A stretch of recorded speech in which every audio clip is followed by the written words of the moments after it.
નમસ્કાર દર્શક મિત્રો, એડી ન્યૂઝમાં હું છું આપની સાથે આરડી વાઘેલા। જોઈએ આજના મુખ્ય સમાચાર। ભરૂચ શહેરના તુલસીધામ ચિત્રકૂટ સોસાયટીમાં 23 વર્ષથી ભગવાન શિવજી ભોળાનાથ બિરાજમાન। ભરૂચ શહેરના શ્રી રામેશ્વર મહાદેવ તુલસીધામ ચિત્રકૂટ સોસાયટીમાં 23 વર્ષથી ભગવાન સ્થાપિત કરેલ સોસાયટીના તમામ સભ્યો તેમજ ભક્તજનો સોસાયટીના ટ્રસ્ટી શ્રી અનિલકુમાર પાંડે ભગવાન શ્રી ભોળાનાથની પૂજા અર્ચના કરતા મહારાજ શ્રી નારાયણ પાંડેના પરિવાર દ્વારા છેલ્લા 13 વર્ષથી સેવા કરવામાં આવે છે।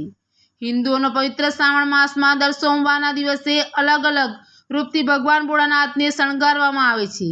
તારીખ 11/8/2025ના રોજ શ્રાવણ માસના ત્રીજા સોમવારે પણ ભગવાન ભોળાનાથ અંધારેશ્વર મહાદેવને શણગારવામાં આવ્યા હતા। આ સોસાયટીના તમામ રહીશો ભક્તિમય માહોલમાં ભગવાન ભોળાનાથની પૂજા કરી શ્રાવણ માસમાં ધન્યતા અનુભવે છે। એડી ન્યૂઝ સાથે રિપોર્ટર જયેન્દ્ર દીભટ, ભરૂચ।